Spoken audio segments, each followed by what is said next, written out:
En ayant 200 personnes, c'est 200 personnes qui vont être des ambassadeurs de notre réelle belle vie qu'on a en région. Gaspé s'apprête à recevoir des représentants de toutes les villes du Québec et elle a bien l'intention d'en tirer profit. Dans un cas comme celui-là, toutes les municipalités présentes partagent leurs expériences et on retient les meilleurs coups de tout ça pour développer les meilleures pratiques pour notamment améliorer la qualité de vie dans le milieu, le mieux-être de nos populations aînées, les familles, les enfants.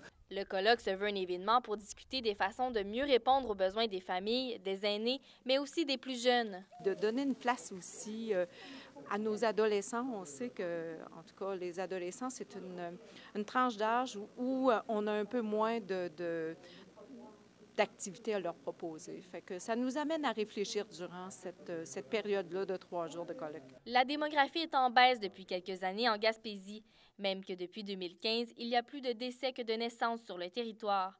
Pour le maire de Gaspé, ce colloque est l'occasion de charmer les familles d'ailleurs et de les convaincre de venir s'installer en Gaspésie. Mais le dénominateur commun qu'il y a autant dans les petits villages qui ceinturent toute la Gaspésie, autant à Gaspé, c'est qu'on a besoin de nouveaux mondes, on a besoin de nouvelles familles pour se développer. Donc, il faut être le plus attractif possible, il faut mieux se vendre.